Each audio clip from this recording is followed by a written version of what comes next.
Hello everyone, welcome to our YouTube channel study with Sandeep sir.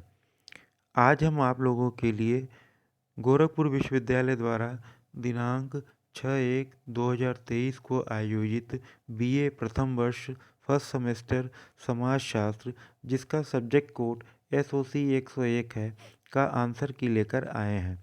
इस answer की के द्वारा आप अपने उत्तरों की जांच कर सकते हैं और उत्तरों की जांच करने के बाद आपके कितने प्रश्न सही हुए, इसकी जानकारी आप कमेंट बॉक्स में जाकर अपने कमेंट के माध्यम से दे सकते हैं। यदि यह वीडियो आपको अच्छा लगे तो इसको लाइक कीजिएगा, और यदि आप हमारे चैनल पर नए हैं तो इस चैनल को सब्सक्राइब करना मत भूलिएगा। तो आइए हम आज के प्रश्न पत्र को देखते हैं, जिसमें पहला प्रश्न जो कि आपसे पूछा गया कि पश्चिमी देशों में पुनर्जागरण का प्रारंभ किस देश से हुआ। तो जो 4 ऑप्शन दिए गए हैं उसमें जो सही ऑप्शन है वो है ऑप्शन ए, इटली। इटली में जो है पुनर्जागरण का आरंभ हुआ था। तो प्रश्न संख्या 1 का ऑप्शन ए, इटली, सही उत्तर है। हम अगले प्रश्न की ओर चलते हैं, प्रश्न संख्या 2, जिसमें आपसे पूछा गया है कि निम्नलिखित में से किसे भारतीय समाजशास्त्र का जनक माना जाता है। जो 4 ऑप्शन दिए गए हैं उसमें से सही जो ऑप्शन है ऑप्शन सी, GS घुरिये, यानी प्रश्न संख्या 2 का ऑप्शन सी सही उत्तर है। अब हम अगले प्रश्न की ओर चलते हैं, प्रश्न संख्या 3, जिसमें आपसे पूछा गया है कि व्हाट इज सोशियोलॉजी पुस्तक के लेखक कौन है। तो जो 4 ऑप्शन दिए गए हैं उसमें से सही ऑप्शन है option C, Alex Inkeles. What is sociology Alex Inkeles के द्वारा लिखित पुस्तक है। तो प्रश्न संख्या 3 का विकल्प सी आपका जो है वो सही उत्तर होगा। अब हम अगले प्रश्न की ओर चलते हैं, प्रश्न संख्या 4, जिसमें आपसे पूछा गया है कि जनजातियों द्वारा उच्च हिंदू जातियों के व्यवहारों को अपनाने की प्रक्रिया को व्यक्त किया जाता है। 4 ऑप्शन दिए गए हैं उसमें ऑप्शन ए संस्कृतिकरण, ऑप्शन बी पश्चिमीकरण, ऑप्शन सी विसंस्कृतिकरण, ऑप्शन डी उपरोक्त में से कोई नहीं। तो हम जैसा कि जानते हैं कि जो जनजातियों के द्वारा उच्च हिंदुओं के व्यवहारों को अपनाया जाता है उसको संस्कृतिकरण के नाम से जानते हैं। तो प्रश्न संख्या 4 का ऑप्शन ए सही उत्तर होगा, संस्कृतिकरण। अब हम अगले प्रश्न की ओर चलते हैं, यानी प्रश्न संख्या 5, जिसमें आपसे पूछा गया है कि परिवार में मातृ सत्तात्मक एवं पितृ सत्तात्मक रूप में वर्गीकरण का आधार क्या है। तो यह है वंश के आधार पे, यानी प्रश्न संख्या 5 का ऑप्शन ए आपका सही उत्तर होगा। अब हम अगले प्रश्न की ओर चलते हैं, प्रश्न संख्या 6, जिसमें आपसे पूछा गया है समाजशास्त्र आरंभ हुआ। 4 ऑप्शन दिए गए हैं उसमें ए अमेरिका में, बी यूरोप में, सी एशिया में, डी अफ्रीका में। तो समाजशास्त्र का जो आरंभ है वो अमेरिका में हुआ। प्रश्न संख्या 6 का ऑप्शन ए जो है वो सही उत्तर होगा। अब हम अगले प्रश्न की ओर चलते हैं, प्रश्न संख्या 7, जिसमें आपसे पूछा गया है कि निम्नलिखित में से कौन भारतीय समाजशास्त्री नहीं है। 4 ऑप्शन दिए गए हैं, option A MN Srinivasan, option B SC Dube, option C MacIver, option D Andre Beteille. तो जो इसका जो सही उत्तर होगा वो ऑप्शन सी मैकइबर। प्रश्न संख्या 7 का सही उत्तर है option C MacIver.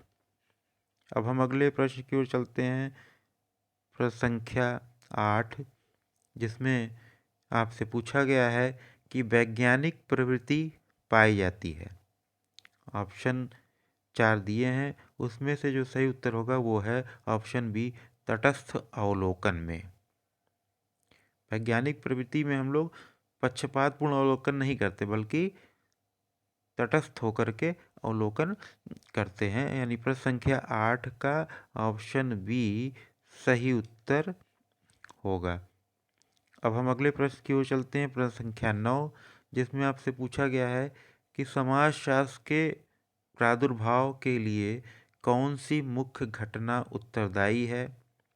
Option A दिया है फ्रांस की क्रांति, ऑप्शन बी दिया है औद्योगिक क्रांति, ऑप्शन सी दिया है प्रथम विश्व युद्ध, ऑप्शन डी दिया गया है कि ए और बी दोनों।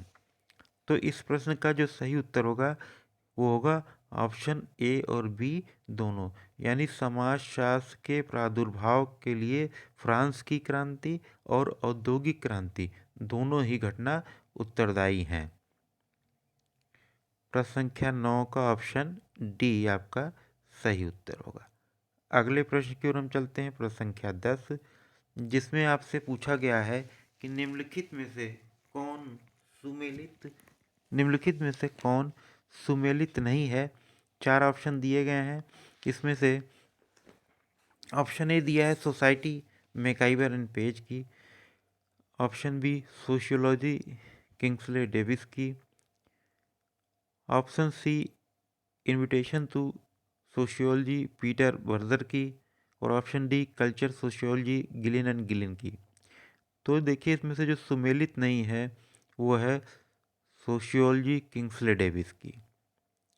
बाकी तीनों ऑप्शन जो दिए हैं उसके राइटर सही हैं।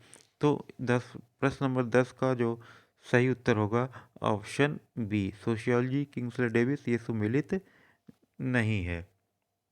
अब हम अगले प्रश्न की ओर चलते हैं, प्रश्न संख्या 11, जिसमें आपसे पूछा गया है कि भारत में स्वतंत्र विषय के रूप में समाजशास्त्र को किस विश्वविद्यालय द्वारा सबसे पहले मान्यता दी गई। 4 ऑप्शन दिए गए हैं। तो आपका सही उत्तर होगा मुंबई विश्वविद्यालय द्वारा, यानी पूर्व बम्बई विश्वविद्यालय। अब हम उसको मुंबई के नाम से जानते हैं। तो प्रश्न संख्या 11 का ऑप्शन सी बम्बई विश्वविद्यालय आपका सही उत्तर होगा। अगले प्रश्न की ओर हम चलते हैं, प्रश्न संख्या 12, जिसमें आपसे पूछा गया है कि निम्नलिखित में कौन सा एक परंपरागत भारतीय समाज की विशेषता नहीं है।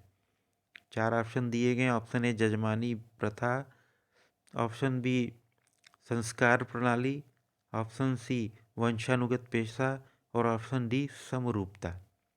तो देखिए भारतीय परंपरागत समाज में जजमानी प्रथा भी पाई जाती थी, संस्कार प्रणाली भी थी, और वंशानुगत पेशा भी होता था, समरूपता नहीं होता था। तो ये प्रश्न संख्या 12 का ऑप्शन डी आपका सही उत्तर हो जाएगा। अब हम अगले प्रश्न की ओर चलते हैं, प्रश्न संख्या 13, जिसमें आपसे पूछा गया है कि निम्नलिखित में से किसने सबसे पहले भारतीय समाजशास्त्र को विकसित करने में योगदान दिया। तो 4 ऑप्शन आपके दिए हैं और इसका जो सही उत्तर होगा ऑप्शन सी GS घुरिये। अब हम अगले प्रश्न की ओर चलते हैं, प्रश्न संख्या 14 की ओर, जिसमें आपसे पूछा गया है कि ब्रिटिश काल में सबसे पहले किसके द्वारा भारत में प्रजाति आधार पर जातियों और जनजातियों का अध्ययन किया गया। तो इसका जो सही उत्तर होगा ऑप्शन सी हर्बर्ट रिजले के द्वारा किया गया। अब हम अगले प्रश्न की ओर चलते हैं, प्रश्न संख्या 15, जिसमें आपसे पूछा गया है कि औद्योगिक क्रांति की विशेषता थी। ऑप्शन ए दिया है तकनीकी उन्नति, ऑप्शन बी दिया है नगरों में प्रवास, ऑप्शन डी दिया है खराब स्वच्छता एवं गंदगी की समस्या, और ऑप्शन डी दिया है उपयुक्त सभी। तो औद्योगिक क्रांति की ये तीनों ही विशेषताएं हैं, तकनीकी उन्नति भी हुई, नगरों में लोगों का प्रवास बढ़ा, और गंदगी और स्वच्छता की जो समस्या है वो भी देखने को मिलती है। इसलिए आपका प्रश्न संख्या 15 का जो सही उत्तर होगा ऑप्शन डी। अब हम आगे चलते हैं प्रश्न संख्या 16 की ओर, जिसमें आपसे पूछा गया है कि निम्नलिखित में से कौन सा कथन सही है। तो इस प्रश्न का जो सही उत्तर होगा वो होगा ऑप्शन सी। पुस्तक जो दी है मैरिज एंड फैमिली के लेखक के.एम. कपाड़िया हैं, यही सही है। ऑप्शन सी जो है प्रश्न संख्या 16 का वह सही है। अब हम अगले प्रश्न की ओर चलते हैं, प्रश्न संख्या 17, जिसमें आपसे पूछा गया है कि समाजशास्त्र के लखनऊ संप्रदाय के प्रणेता किसे माना जाता है। तो इसका सही उत्तर है ऑप्शन सी, राधा कमल मुखर्जी को, जिनको हम लोग आर के मुखर्जी भी कहते हैं। उनको जो है समाजशास्त्र के लखनऊ संप्रदाय का प्रणेता माना जाता है। ऑप्शन सी प्रश्न संख्या 17 का सही उत्तर है। अब हम अगले प्रश्न की चलते हैं, प्रश्न संख्या 18, जिसमें आपसे पूछा गया है कि मनोविज्ञान की कौन सी शाखा समाजशास्त्र के सबसे निकट है। तो जो 4 ऑप्शन दिए गए हैं उसमें से सही ऑप्शन है ऑप्शन डी, सामाजिक मनोविज्ञान। सामाजिक मनोविज्ञान समाजशास्त्र के सबसे निकट है। ऑप्शन डी प्रश्न संख्या 18 का सही उत्तर है। हम अगले प्रश्न की ओर चलते हैं, प्रश्न संख्या 19, जिसमें आपसे पूछा गया है कि परिवार उदाहरण है समिति का, समुदाय का, संस्था का, और ऑप्शन डी दिया है ए और सी दोनों का, समिति यानी समिति और संस्था दोनों का। तो आप जैसा जानते हैं कि परिवार, समिति और संस्था दोनों के अंतर्गत आती है, इसलिए आपका ऑप्शन प्रश्न संख्या 19 का ऑप्शन डी जो है वो सही होगा कि परिवार, समिति और संस्था दोनों होता है। अब हम अगले प्रश्न की ओर चलते हैं, प्रश्न संख्या 20, जिसमें आपसे पूछा गया है कि जब समाज को उच्चता और निम्नता के क्रम में विभाजित नहीं करते हैं तो उसे कहा जाता है विभेदीकरण। जब हम समाज को उच्चता और निम्नता के क्रम में विभाजित कर देते हैं तो वो स्तरीकरण हो जाता है, और जब उच्चता और निम्नता के क्रम में विभाजित नहीं करते तो उसको हम लोग विभेदीकरण करते हैं। यानी प्रश्न संख्या 20 का उत्तर होगा ऑप्शन डी, विभेदीकरण।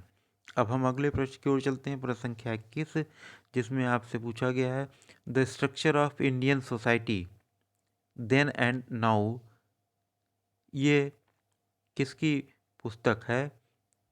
तो इस पुस्तक के लेखक जो हैं वो ऑप्शन बी, एस.पी. नगेंद्र सही है।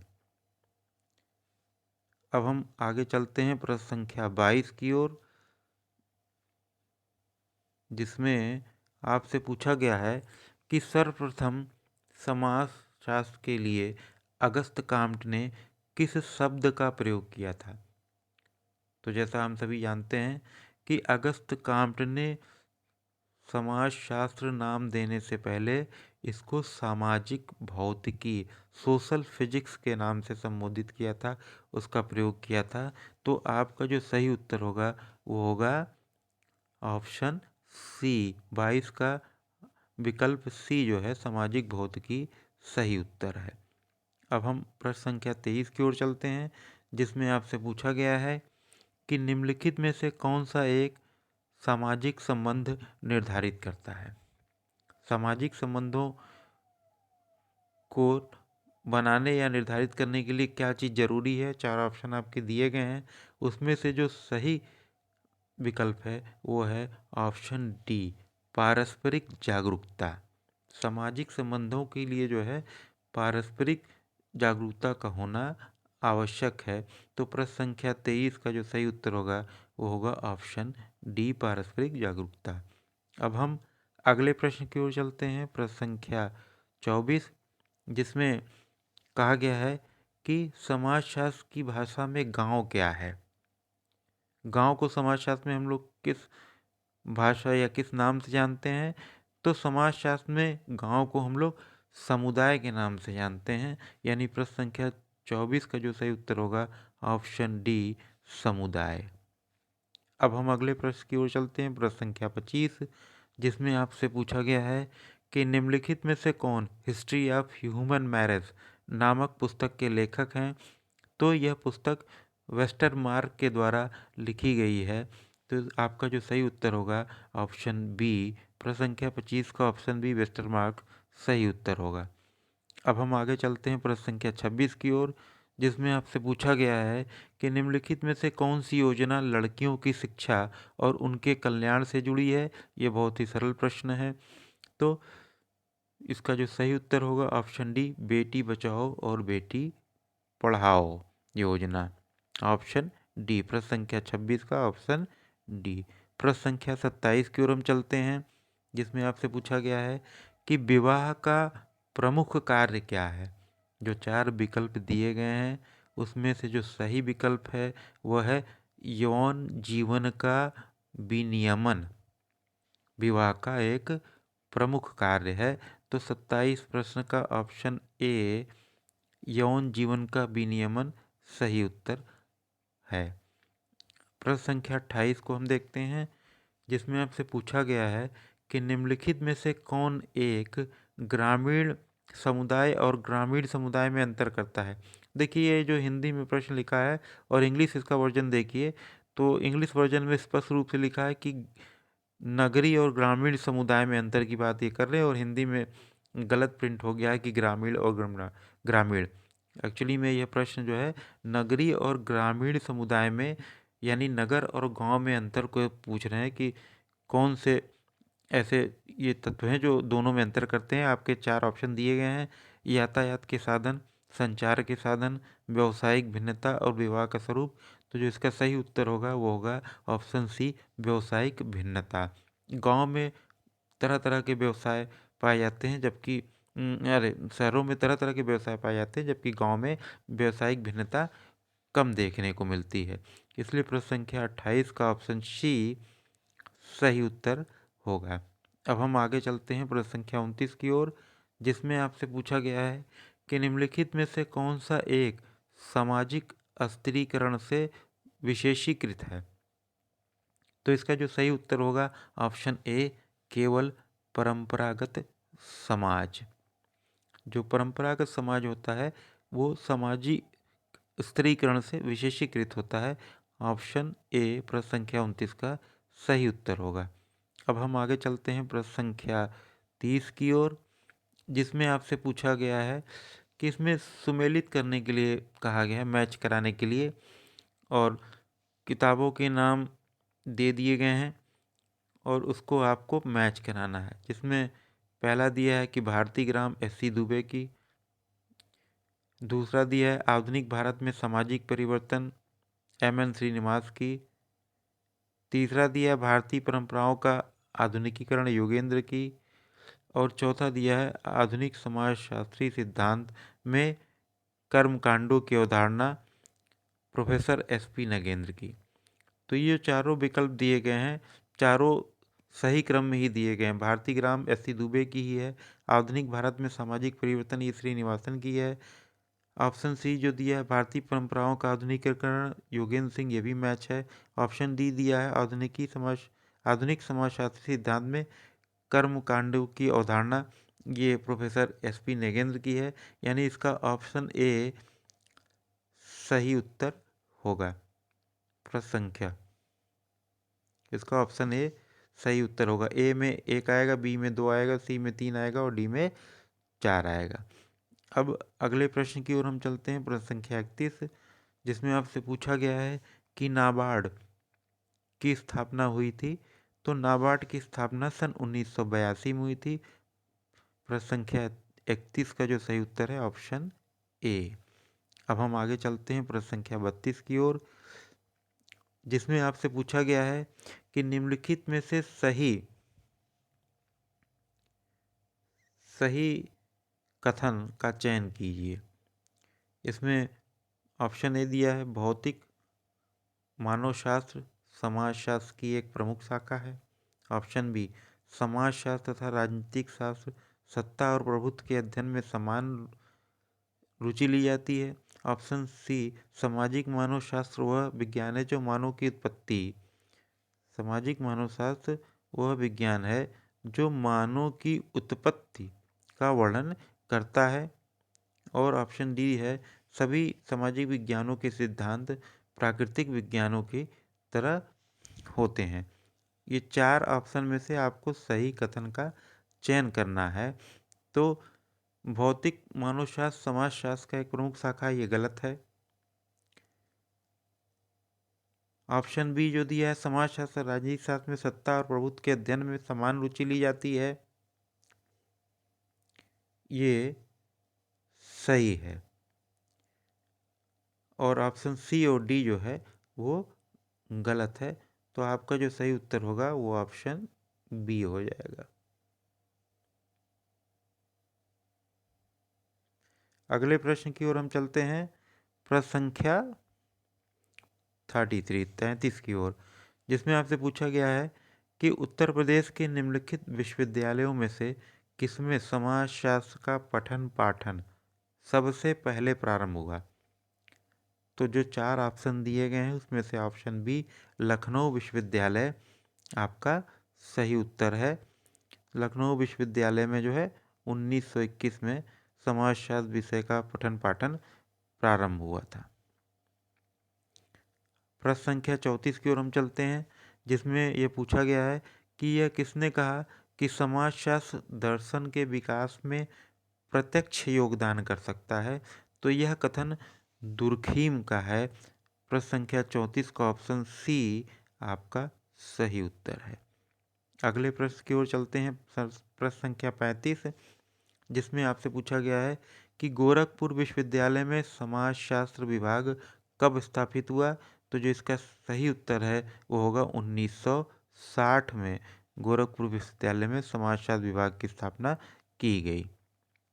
अगला प्रश्न है प्रश्न संख्या 36, जिसमें आपसे पूछा गया है कि फ्रांस की क्रांति कब घटित हुई थी। तो फ्रांस की क्रांति 1789 में घटित हुई थी, यानी ऑप्शन डी 1789 में घटित हुई थी। 1789 में फ्रांस की क्रांति घटित हुई थी। अब हम अगले प्रश्न की ओर चलते हैं। प्रश्न संख्या 37, जिसमें आपसे पूछा गया है कि कौन से समाजशास्त्री गोरखपुर विश्वविद्यालय के समाजशास्त्र विभाग से संबंधित हैं। तो इसका जो सही उत्तर होगा ऑप्शन बी एसपी नागेंद्र। अब हम अगले प्रश्न की ओर चलते हैं। प्रश्न संख्या 38, जिसमें आपसे पूछा गया है कि समाजशास्त्र तथा अर्थशास्त्र में किस विषय का समान रूप से अध्ययन किया जाता है। तो जो 4 विकल्प दिए गए हैं उसमें से सही विकल्प है विकल्प डी श्रम कानूनों का। आगे हम चलते हैं प्रश्न संख्या 39 पे, जिसमें आपसे पूछा गया है कि लेबर वेलफेयर इन इंडिया पुस्तक के लेखक कौन है। इस प्रश्न का उत्तर अभी थोड़ा डाउटफुल है, इसलिए इसे हम कमेंट बॉक्स में जैसे ही इसके सही उत्तर की जानकारी होती है आपको बता देंगे। अगले प्रश्न की ओर हम चलते हैं।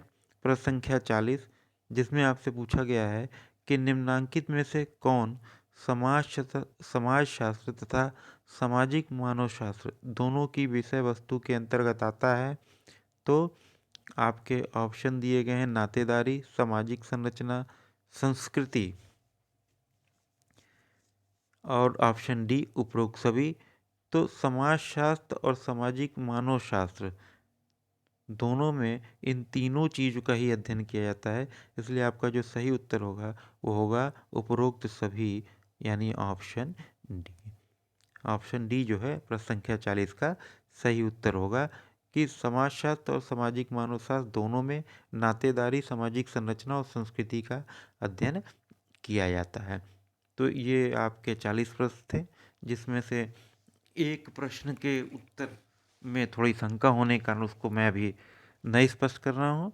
बाकी प्रश्नों के जो है सही सही उत्तर आपको मिल गए हैं और आप इससे अपने प्रश्नों के उत्तर की जांच कर सकते हैं। और जांच करने के बाद आप कमेंट के द्वारा अपने सही प्रश्नों की संख्या को बता सकते हैं। और वीडियो अच्छा लगे तो इसको लाइक कीजिएगा और चैनल सब्सक्राइब करना मत भूलिएगा। जय हिंद।